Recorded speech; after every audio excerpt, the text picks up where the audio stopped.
Hi, everyone. Hope everyone is doing well this evening. This is the Canadian Foreign Policy Hour, and I am Eve Engler. And today is the 75th anniversary of the Palestinian catastrophe, the Nakba. So we have a special guest to delve into that subject, Canada's role in the Nakba in depth. But before that, I do a little summary of Canada's recent developments in Canadian foreign policy. I'm coming to you from Jojage, which has long been a meeting place of various First Nations, otherwise known as Montreal.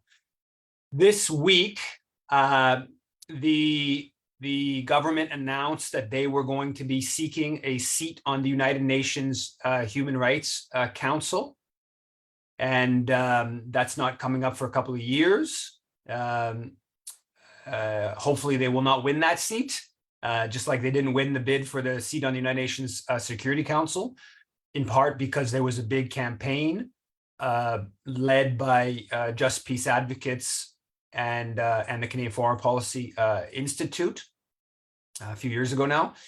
And obviously, if you look at Canada's voting record at the UN on Palestinian rights, if you look at Canada's mining sector, if you look at Canada's role in Haiti, there are many very good reasons to not back Canada having a position on the Human Rights Council.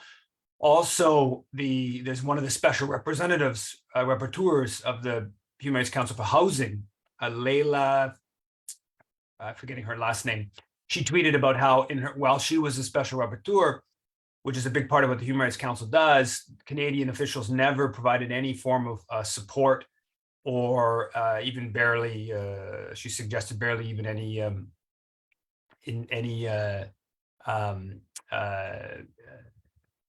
sort of rhetorical, even kind of like, mentions of the work she was doing.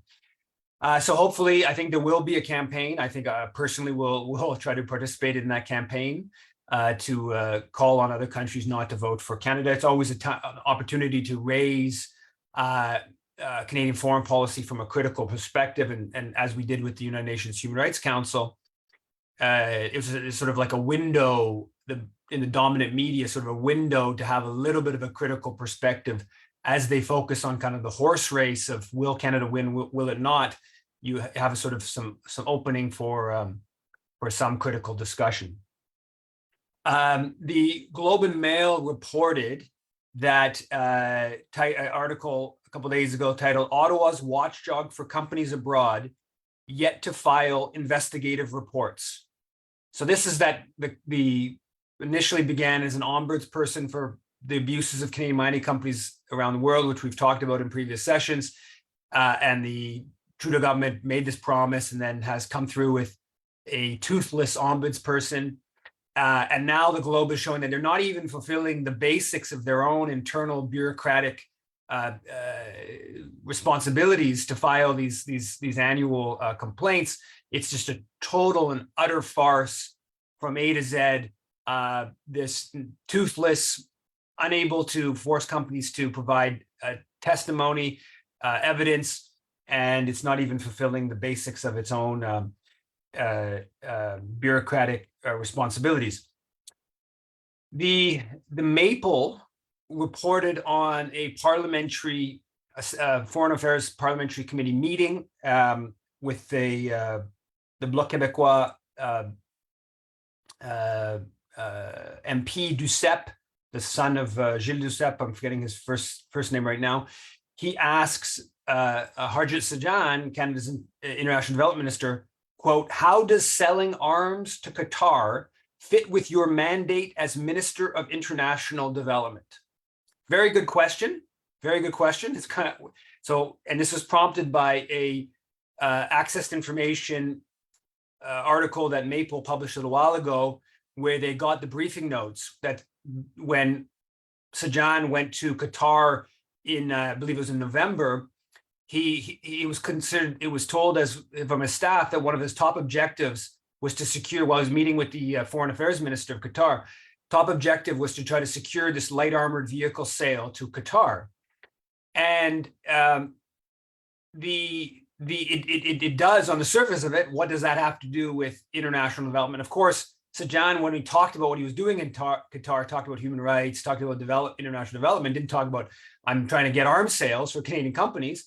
And so while it's a very good question that was asked at the Parliamentary Committee meeting, unfortunately, the history of Canadian international development ministers and Canadian aid is of being a tool of advancing corporate, militaristic US empire policies. And that goes right to the founding of Canadian aid, the Colombo Plan in 1950, to basically keep India within the Western fold, the newly decolonized India within the Western fold after the Chinese Revolution of 1949.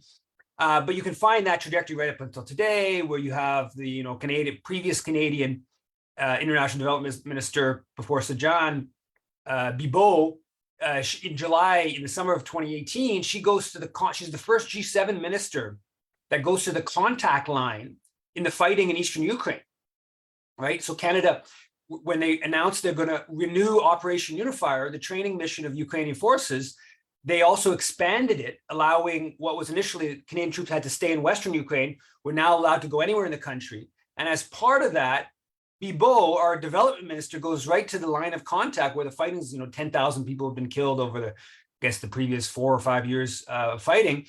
And she goes right to the front line, like close to the battle. And this is just a little taste of how the international development minister is very much tied in with Canadian foreign policy objectives. More generally, obviously, all the aid money going to supporting Canadian mining, controversial mining companies. Another example of how much support for the corporate sector from Canada's aid program. And then maybe the most important part is that what I've called the aid intervention principle, or where the US and Canada kills, Canada provides aid.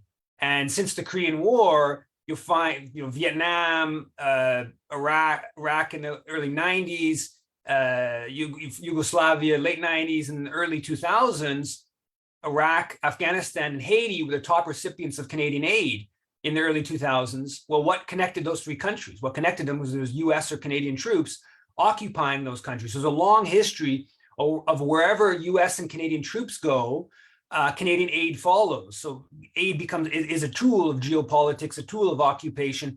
And I would argue slightly differently, but what we're seeing with Ukraine today, this huge increase in Canadian aid to Ukraine over the past year, that of course is also completely tied in with the NATO proxy war, with the geopolitical battle. So this idea, so while it's a good question to ask, how does selling arms to Qatar fit with your mandate as Minister of International Development?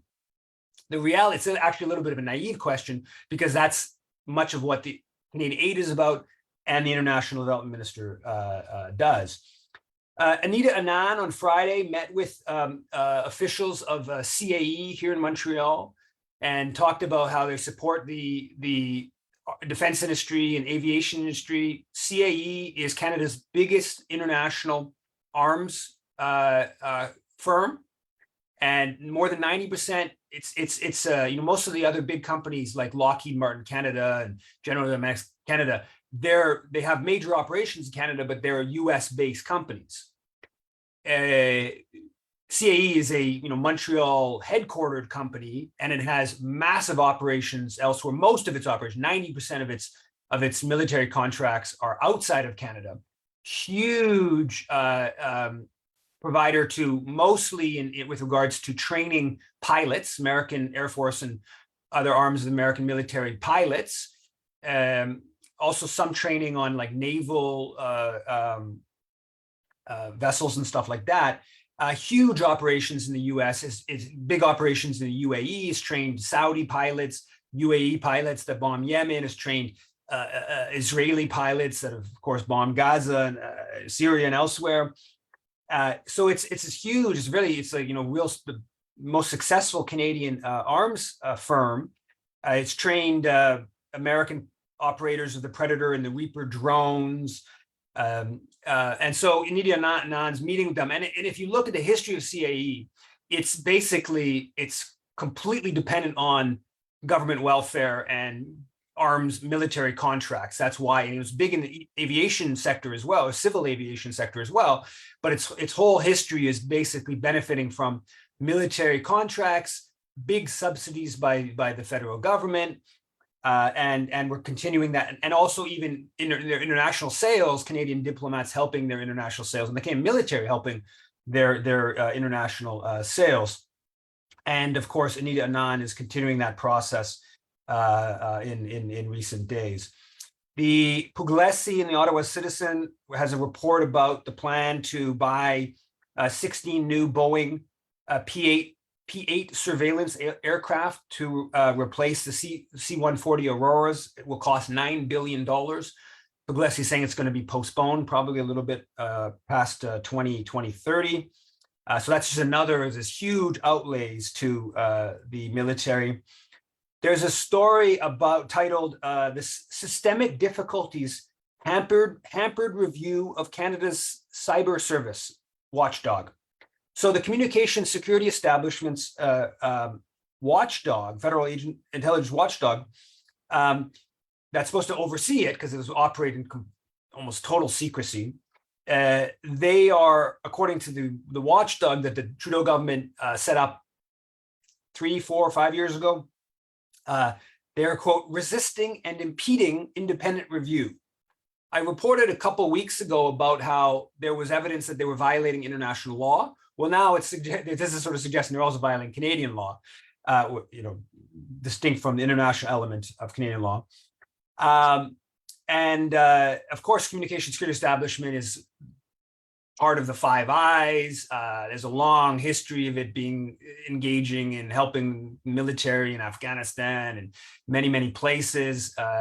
It's under the Defense Ministry, and there's long history of spying on Palestinians, spying on Cuba for the Americans, et cetera, et cetera. So the Trudeau government announced a couple of days ago that Canada and Latvia will be jointly training Ukrainian combat leaders in Latvia. So currently Canada's training Ukrainian forces in Poland and in the UK, and now they're expanding it to Latvia as well, which is just part of this just general kind of escalation of everything, right?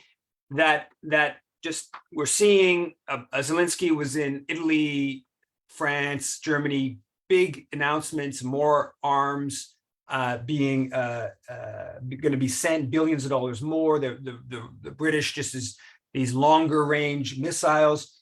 There's the Washington Post reported that Zelensky on some internal documents saying that Zelensky privately, internally was discussing bombing a pipeline, moving Russian oil to Hungary, and then presumably would then blame Russia for blowing it up. And in Hungary, that of course is a NATO country, which could elicit NATO's mutual defense commitments. And also he wants more long-range missiles to bomb in Russia, talk about trying to occupy some Russian villages as part of pressuring Moscow. So Zelensky's clearly, pushing for more and more kind of aggressive policies, and much of NATO is going along with that. And Canada has just this week announced another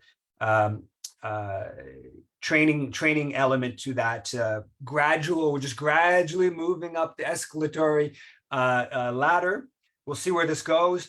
The Americans went out hard against South Africa, claiming that South Africa is actually providing weapons to the Russians because there's this Russian vessel that docked in South Africa and was there only in the middle of the night, and it's unclear what was put on it. And the Americans went out really hard at the South African government, front page of the Financial Times, front page of the Globe and Mail, and the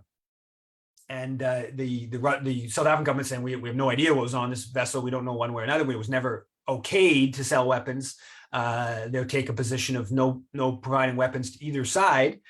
And And I think that I wouldn't exaggerate this, but this is the Americans going hard on South Africa, which led to like the rand, the currency dropping a couple percent. Talk about breaking off the trade accord there is between South Africa and U.S. And I think part of this is that, you know, when the South African High Commissioner in Ottawa challenged Canadian policy, was that 2 weeks ago or so? I think the South African government has been, you know, taking more kind of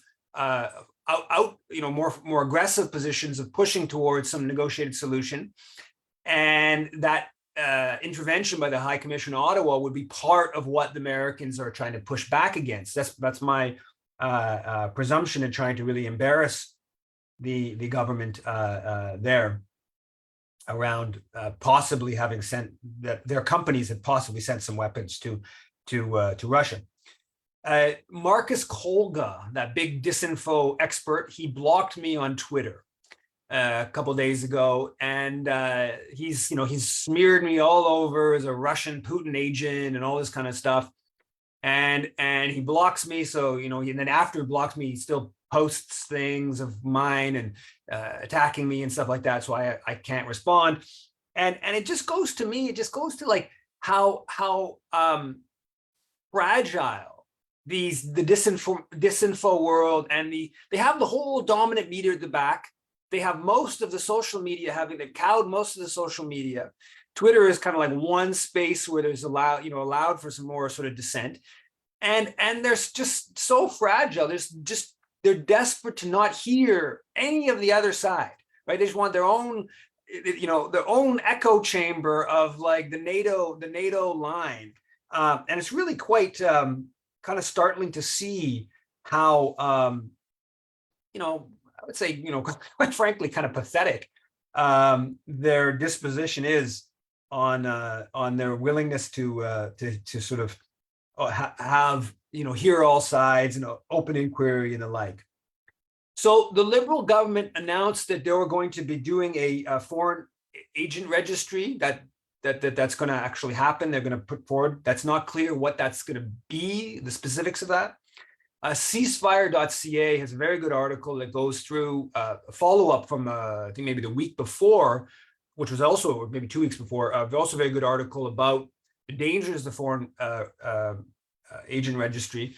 And this article, ceasefire.ca, says that they think it's going to contravene the Charter of Rights and Freedoms. I obviously don't know, legally speaking, but it is really the more you see about these, what they're talking about, and some of the stories coming from the U.S.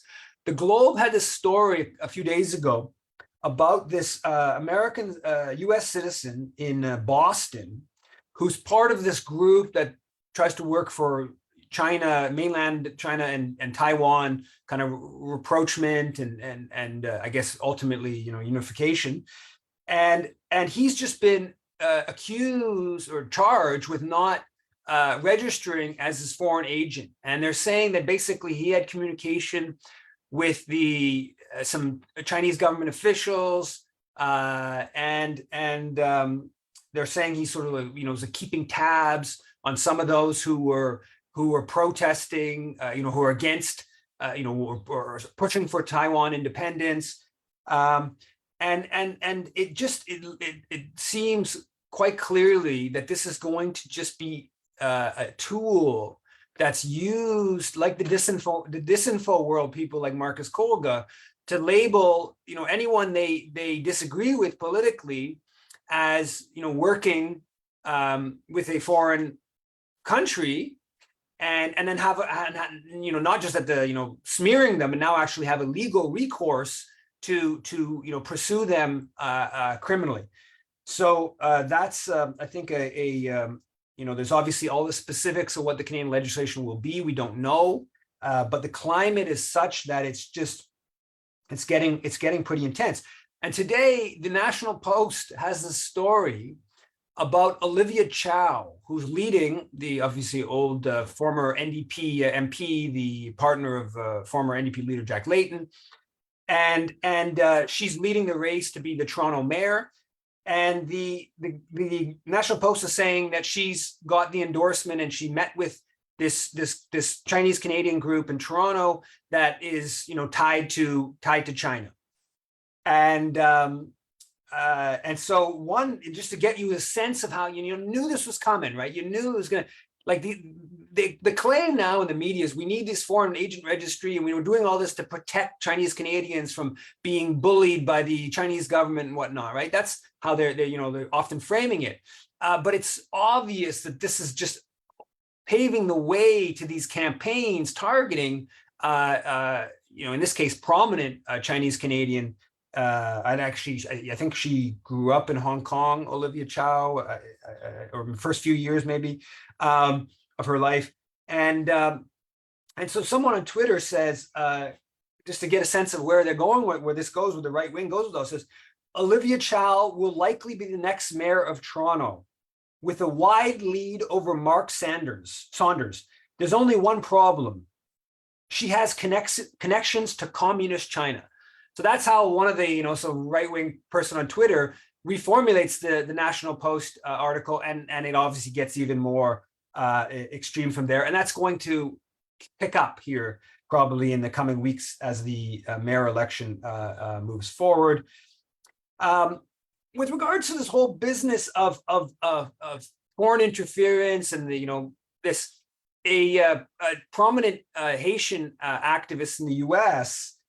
Pointed out, which I think needs to be pointed out over and over again. She says, ask Canada what Haitians would say about its political interference and regime change in Haiti, right? Like if you were sitting in Port-au-Prince and you're seeing this like freak out in Canada about Chinese interference in Canada, and with all the, with the dearth of tangible results or evidence, and you're saying like, they're having this freak out about foreign interference, and like, look what they're doing here. They're like appointing our leader by tweet. They're ousting our government. They are intervening in the election and deciding that this is the way to tabulate the votes. Not that way. Just a total farce from a Haitian perspective. Canadian interference in Haiti is just like so many times more crass, open, detailed than the worst claims that whatever National Post reporter has of U.S. or Chinese interference in Canada. I mentioned last week that there was a report about 10 days ago. The two different parliamentary groups published a report about the human rights situation in Haiti, which wasn't very good. I read over it quickly, and J'Afrique Haïti Jean Saint-Ville pointed out a passage that I had missed that was quite funny, where they say in trying to explain the 2004 coup in Aristide, they say he quote exiled himself from the country for the second time. So he exiled himself from the country for the second time. So Aristide has this like addiction to exiling himself. He doesn't just resign and take a flight out of the country. He exiles himself, and it's all part of course. They can't mention that Canada ousted U.S., France, Canada invaded to oust the elected president. The Miami Herald, in a Canadian Dimension article, I hadn't seen the Miami Herald article, but a Canadian Dimension article published yesterday or today that I just read, they quote a poll of Haitians that's saying that Haitians, they say, the article says, quote, with Haitians saying they had more trust in international action than domestic efforts. Russia was preferred by 44% of those surveyed, compared to the United States, which was at 19%. Canada had dropped from 23% to 12%. So if there's going to be an outside intervention, they want Russians to lead the outside intervention. They don't want the US or Canada. That's interesting. I think that says a lot about a sense that the enemy of my enemy is my friend. I think it's to some extent that Haitians are coming to that. Also, I think the fact that the Russians have blocked the UN Security Council push that previously for a foreign intervention might explain some of that as well. But yeah, so clearly the Haitian attitudes, as we knew, is not very pro Canada. So obviously, in recent days, we've seen lots of more Israeli killing of Palestinians, and obviously the Canadian government has just put out a statement that basically said nothing. They regret people dying, not that Israel is once again assassinating people, including children in Gaza. And yesterday there was or a couple of days ago, Alexandre Boulris, the NDP MP, I think for the first time, somebody on Twitter said that, I don't know if that's correct, but for the first time has a whole statement about the Nakba. In the House of Commons. And Boulris actually just sent it to his email list. I think he's going to try to sort of fundraise off of this. Today there was a press conference in Ottawa about the Nakba, about Canada commemorating, and apparently it's reported, I don't know if this is confirmed, but Canada was one of 30 countries at the UN that refused to participate in the Nakba commemorations today at the UN. So in that context, and because it's the 75th anniversary, I invited Dan Freeman-Maloy to come and delve into this subject. Dan is a longtime activist, researcher, postdoc. His PhD was on Canada Israel relations. He also, I think, he was thrown out of university at York back in the day, like myself. He's back in the university world now. And so I thought we'd just have most of the rest of the hour on the discussion of Canada, the Nakba. And of course, people can ask if people have questions afterwards. But first of all, thanks for coming on, Dan. And if you could just give a sort of a general overview, what was the Nakba? What is the Nakba? Yeah, and I mean, I think everything that you're talking about is really interwoven, right? So Canada is part of this world imperial system, and Canada was really established as part of the same set of imperial pushes in the late 19th century that meant in North America fighting the Northwest resistance of Métis and Indigenous, but the principal British forward movement, as the imperial historians call it, was in North Africa, where via Egypt, the scramble for Africa was basically launched, right? So geopolitically, there's a lot of this at the level of psychological warfare that plays out. But whether it's for the British or the American Empire, geopolitically, the push in Palestine and the establishment in Palestine of a settler state has always sort of played off of regional geopolitics anchored in Egypt, since really the British occupation of Egypt back in 1882, right? So that sweeps through to the current day, really, where the defeat of a pan-Arab nationalism, or the major setback delivered to it in the 1967 war, precipitated the establishment of a regime where, again, you don't have to look too far. You just look at a map. What happened in World War I was one of the last great European imperial forward movements with the conquest of the Middle East, right? The dissolution of the former Ottoman Empire. And what was really extraordinary was not only was there then the denial of independence to various parts of the Ottoman Empire that were parceled out by the Allied powers, but in Palestine, the British implanted a settler colony that was going to take the land from the native population wholesale on the Puritan model. And nowadays we like to deny that, but in those days, the comparison with British settler colonialism, the comparison with Canadian settler colonialism, South African settler colonialism, American Puritanism, it was in that language that Zionism was interwoven into particularly Anglo politics, right? So it gets a little tricky after World War II, because after World War I, the British had sort of helped to build up this Jewish settler colony.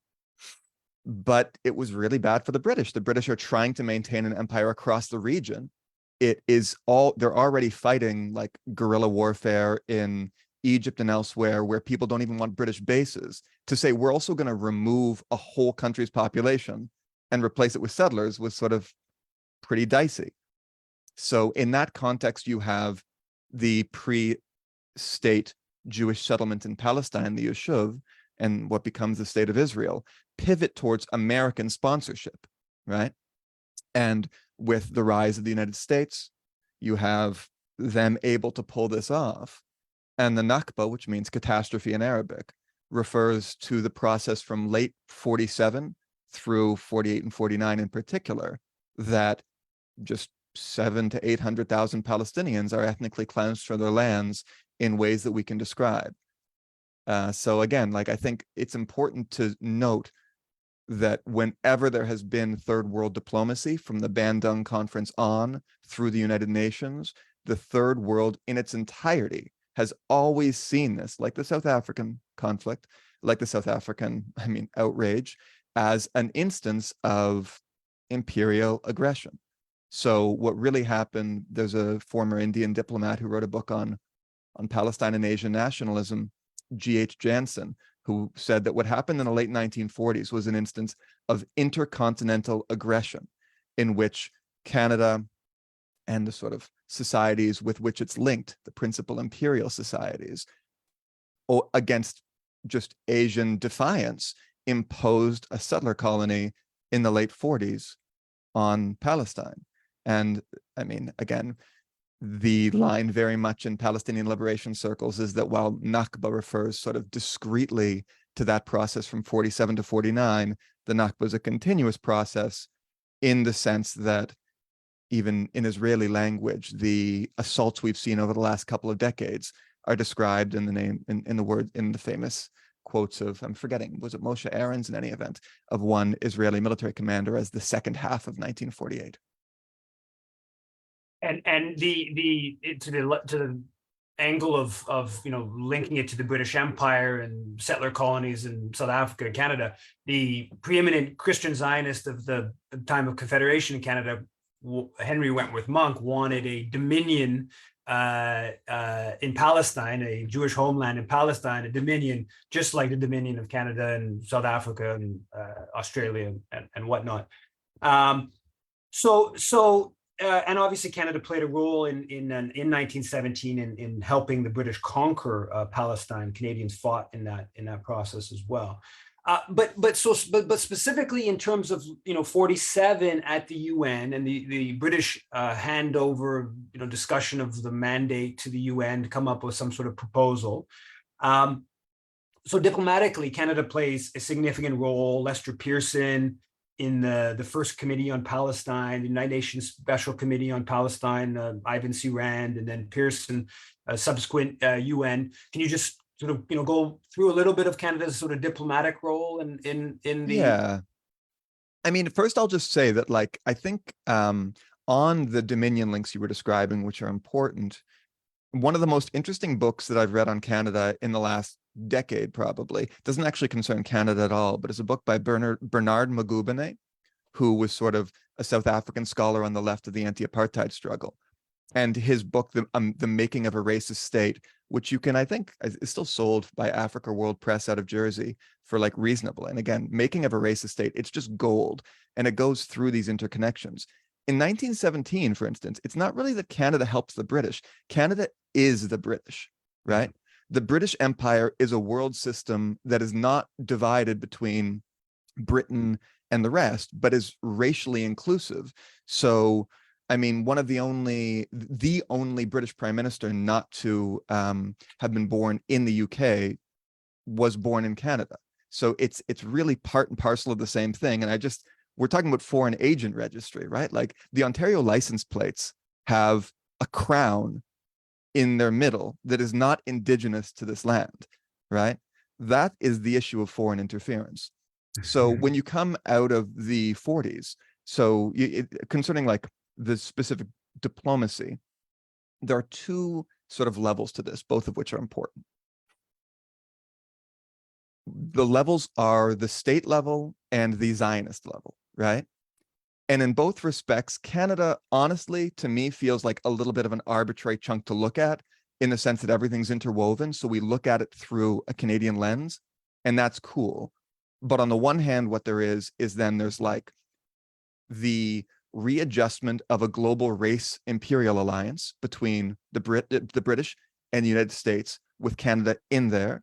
And on the other hand, there is the organization of a world Zionist movement in conjunction with that. So what that means is, in the 1940s, you on the one hand have Canadian diplomats working with British and US imperial aims.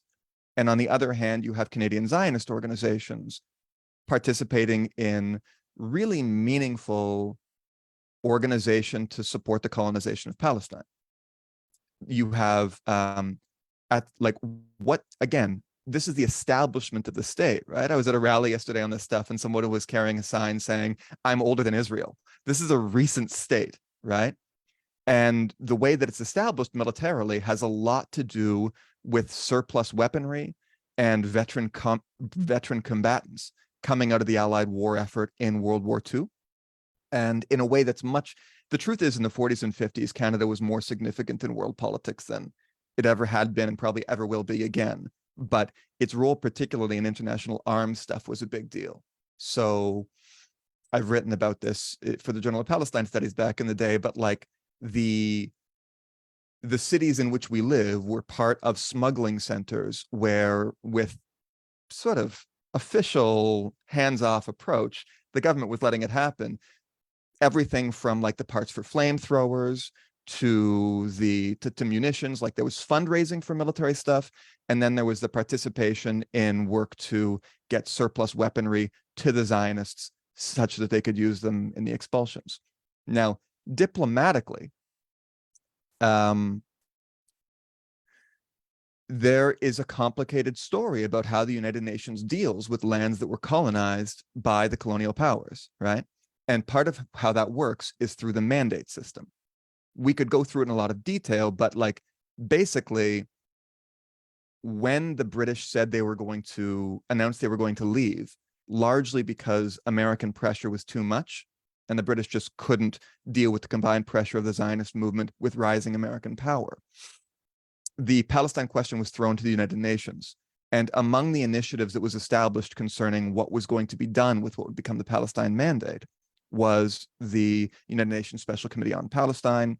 And you did have a Canadian jurist, Ivan Rand, famous in labor relations, who participated, as well as just a long succession of diplomatic negotiations, in all of which Canada formed part of that intercontinental aggression, in which Western officials were quite willing to sign off on the dispossession of a West Asian population, as all of the neighboring societies rejected that.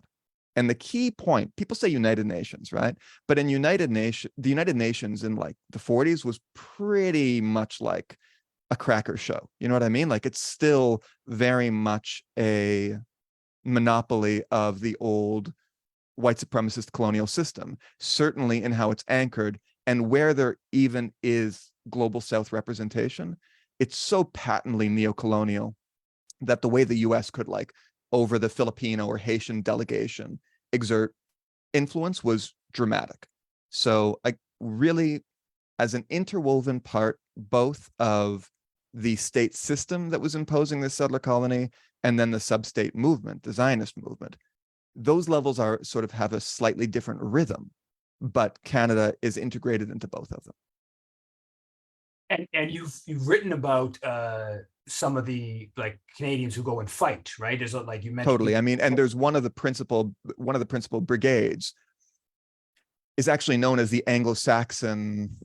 I mean, okay, as the Anglo-Saxon Brigade. Sometimes they refer to one of its constituent battalions as the Anglo-Saxon Battalion. But for people who are interested in this, Nafez Nazal is probably the person who wrote like the gold standard book. This guy Nafez Nazal, who wrote a book with oral testimony concerning the ethnic cleansing of the Galilee of northern Palestine, and one of the principal Canadian textile giants. It's not everywhere. Like, you guys who are, if anybody's from Ontario, you'll know Tip Top Tailors. It's a I don't know how many provinces it's represented in, but it's like a principal, you know, in all the shopping malls, textile shop. And it was the son of the founder of Tip Top Tailors, Ben Dunkelman, who led this brigade. And the way, again, that this works is there are like tons of artillery and different specialists who are integrated throughout the Israeli armed forces. So we could talk region by region, but it's hard to sort of like the story of, for example, Canadian involvement in the ethnic cleansing of Palestine becomes a story of the ethnic cleansing as a whole, because often what there is the dispersal of specialists through the forces. So to say Dunkelman, but it's kind of arbitrary. Dunkelman, through his connections, had been sent to Britain during the World War II for artillery training, and it was in the development of the Haganah, the Haganah being the sort of precursor to the Israel Defense Forces, the Israeli army. It was Dunkelman who helped to develop their artillery capacities, and in all accounts of the ethnic cleansing of Palestine, this model of like three-sided artillery fire on a village where people are then pushed out the fourth side is very pervasive. So there are like really grim atrocities, particularly late in 48, in some of those autumn campaigns that like we've now not only got what we had since the 70s, which is Nafez Nazal saying there were massacres, rapes, going through the details with lots of oral testimony. We also have Israeli denials that are like, we're denying, finally phase out of what is sort of the informal 30-year declassification rule, and then further declassifications. So even like the Israeli hack historians on this stuff that need an Israeli commander being like, this happened, to agree that this happened, sign off on it. So Benny Morris's work on the refugee question, in his books, he like sort of does some whitewashing, but enough documents have trickled out that if, for instance, we just want to know, did the founder of the Son of Tip Top Tailors oversee military units that carried out massacres, lootings, rapes? There's just no credible disagreement, in as much as Palestinian oral history and the Israeli documentary record, in a very sort of public, recorded sense, now converge. Beyond Dunkelman, I know Sidney Schulmanson, who was apparently the most decorated Canadian Jewish serviceman during World War II. He's considered the father of the Israeli Air Force, and so I guess the general point that you're making about, I mean, these Canadians. And there were lots of, I think it was like 50 some Canadian former Air Force that go and fight in 47, 48, including Buzz Berling, who is the most... Like, is the hotshot celebrity Anglo pilot. And he apparently actually dies en route, so he doesn't actually make it. And there's some speculation he was a Christian Zionist, some speculation that Bronfman family paid him. But yeah, so the skills that the Canadians had acquired, and I know Dunkelman boasts as many as 1,000 Canadians fought in 48. But the skills that these Canadian soldiers had acquired during World War II, were, as you were mentioning, were used against Palestinians. And then also the Canadian government then, obviously supports the ethnic cleansing, has no problem with it, and Israel going beyond the partition plan of getting 55% historic Palestine. They go and this, I think the Jewish community owned about 7% of the land in 47, and it was about a little bit less than a third of the population, and the partition plan gave 55% of it. And then they get even further, they take even more. And the Canadian government basically signs off on that and is supportive of that. Yeah, that absolutely. I mean, the only thing that I'll sort of repeat, at the risk of sort of belaboring the point, but I think it's an important point. Like, Canada, in my view, is kind of a myth. Like, there's no rumors of Canada have been greatly exaggerated, in my view, from the 70s, from especially like the 80s on, but to some extent from the 60s on. There's been sort of a rewriting of Canadian history to sort of create a fake Canadian national history. But its internationalism, I think, is really important. So the things that we're dealing with when it comes to the Zionist movement or the Canadian state are much more global. So if you look, for example, right now on the Canadian far right, like if we have problems with the Canadian far right, it's not the Canadian far right. You scratch the surface of the like the American far right now, like the Proud Boys, we've got prominent Canadians. And so I think it's the same thing with the Zionist movement. It's really important to see that what we're looking at is a piece of a wider puzzle. And it's in putting the pieces of the puzzle together that we can confront an adversary that is at that same level integrated. So when it comes to the Air Force, it's true that there was significant Canadian involvement. And the more, I think, significant thing is that the Air Force was Anglo. Like, it wasn't Hebrew. Hebrew was not the operational language of the Israeli Air Force in 48. The model of colonial warfare that involves bombing people from the air is an Anglo sin, principally. And the Israeli Air Force was an Anglo creation. And in that respect, Canada is interwoven both with American and British sort of race alliance politics. But it's in this sense that the Canadians were among those known as the Anglo-Saxime, they called them, right? And the model of Anglo-Saxon, so-called, of English racial conquest in settler colonialism, we take for granted because we've got bloody Union Jacks on our Canadian flags as they establish foreign registries and put foreign monarchs on our money. But like, we swim around it so much that we don't even really see it. But that model of racial conquest is distinctive, and its imposition on Palestine was distinctive and distinctively linked by all sides to the Anglo precedent under Anglo patronage, right? So in that connection, all of these things flow the one into the next, where you then have this implantation of a Zionist settler colony with Canadian state and sub-state support in 48, moving into the use of that as the staging ground for the principal imperial offensives against the Arab world in 56, in 67. A lot of this has to do with ideological trickery.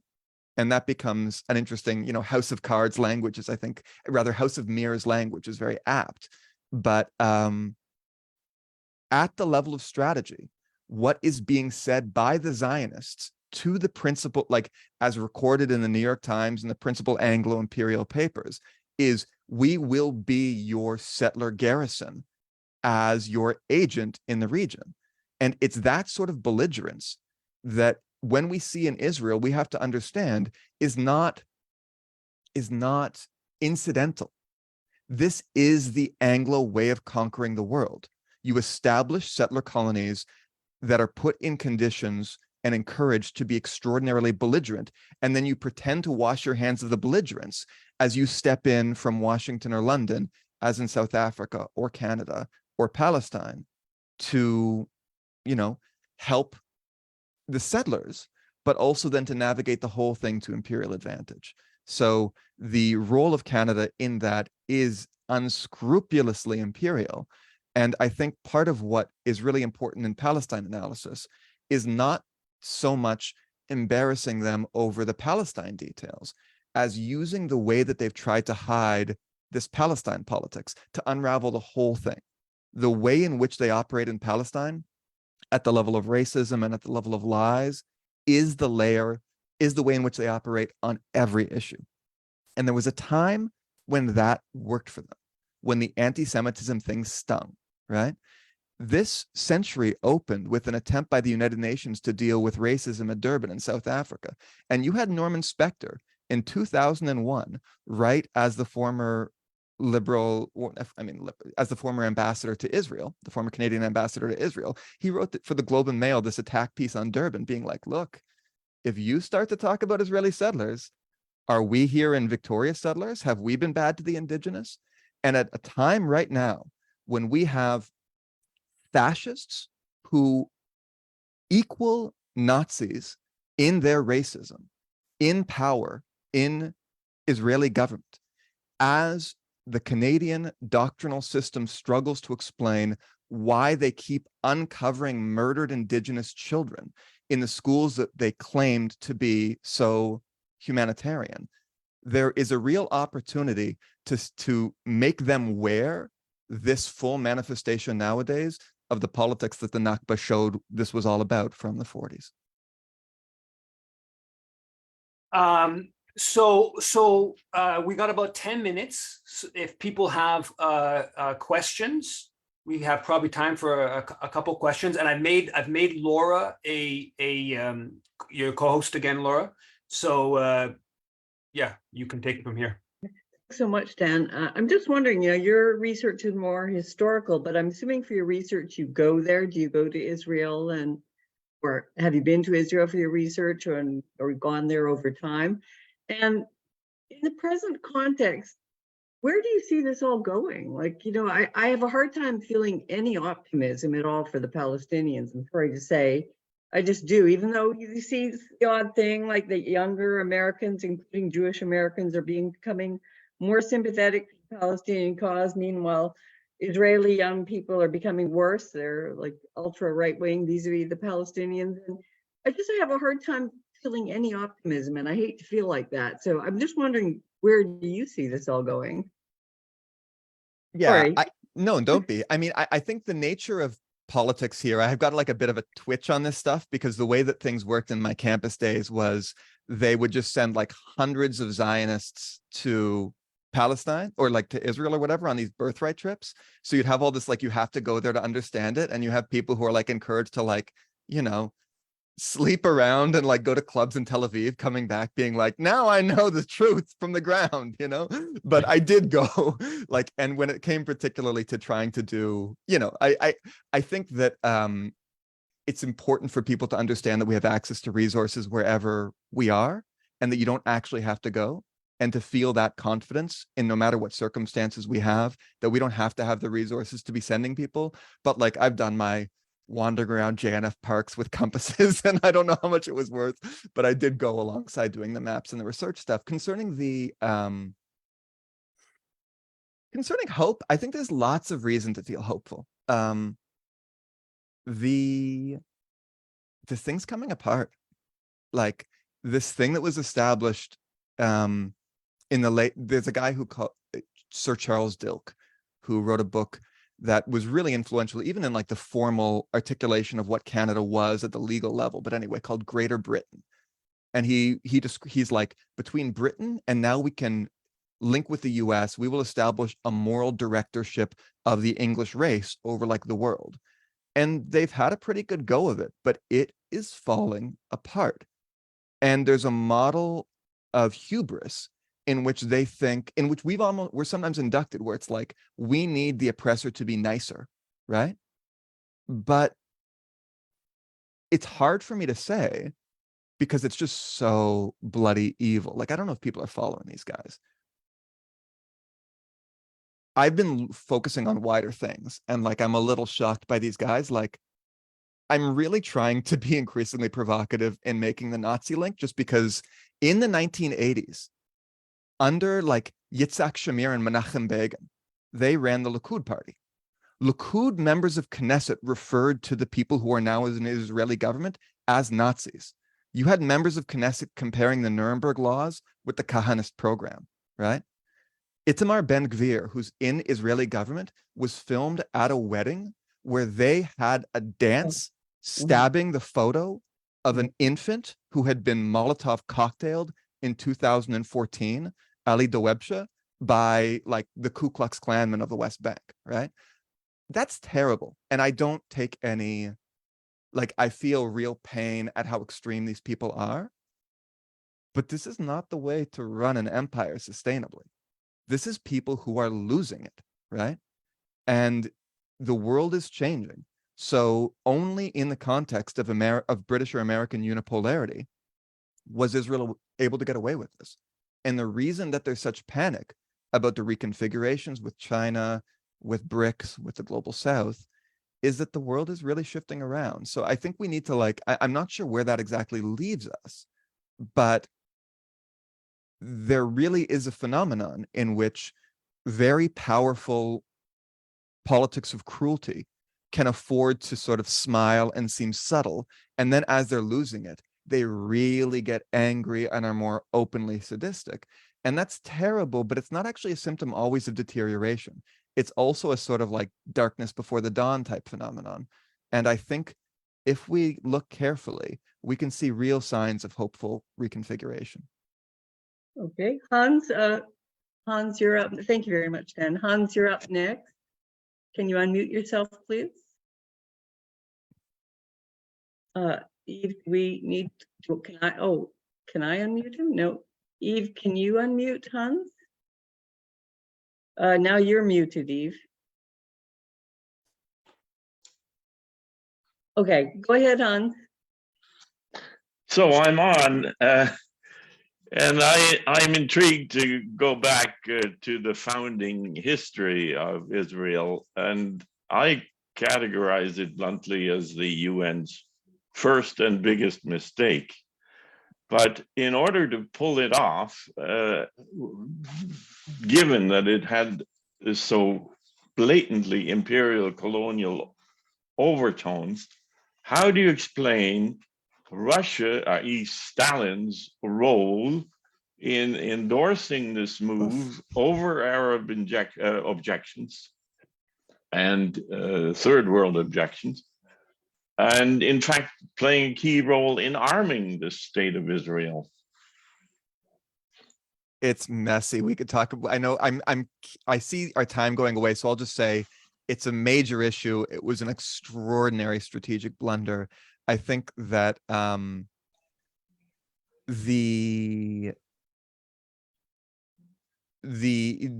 a story, like the Nazis were basically obviously beaten by the Soviets, and a lot of what some of what militarily the colonization of Palestine was the spillover of some of the effect, including combatants and armaments from World War II. So you did have people who had been from Eastern Europe involved in the war effort, who were then drawn in, and then Russian surplus supplies, as you're describing. I think part of it had to do with a recognition that it was creating such a difficult time for the British Empire and the Soviet competition with the British Empire, meaning that this perception that this, you also had Israeli politics were not in East-West terms very clearly aligned until sort of later 40s, 50s. I'll leave it at that for now, but just because of timing, but it's a really important question. Thank you. Could I ask another question? We're not quite at 7 yet, Eve. Would that be okay? There's no other hands up. I just wanted to know, Dan, so you were referencing sort of hopefully the ending of unipolarity and BRICS and all this. But unfortunately, countries like Russia and China, I believe they have very strong relations with Israel, don't they? And I'm just wondering, do you think the rapprochement between Arab countries and including Iran in that also has any bearing on what happened to the Palestinians? Yeah, I'm not going to pretend to be crystal balling this because it's really complicated, but the finer points really matter. So in World War I, in fact, part of what Britain was doing in sponsoring the Zionist movement was reinforcing its claim to Palestine against France. France having a much greater claim to sort of stewardship of Christian holy sites. Britain was able, through saying we're going to do this Jewish national home upbuilding thing, to, in the post-war dispensation of territory maneuver. And similarly, so that's sort of like those fine points between imperial powers even matter, in the same sense that US strategy in supporting Israel post-1967 had crucially to do with a particular unipolar model that could control the security environment, especially against German-anchored Western Europe and Japan as capitalist rivals. So the fact that different people have relationships with Israel, that different states have relationships with Israel, is one thing. Israel cannot find in anything but this Anglo system the sort of that necessarily unipolar support for its extraordinary belligerence. So it's not a matter of, like, you know, the Chinese and the Russian diplomats or BRICS or anybody starting to scream from the river to the sea and supporting the Palestinian liberation movement. But it is a matter of the erosion of the structural foundation for Israeli impunity. And that opens really interesting space. Okay. Well, I think that's a very good kind of uplifting note to and maybe not totally uplifting subject matter.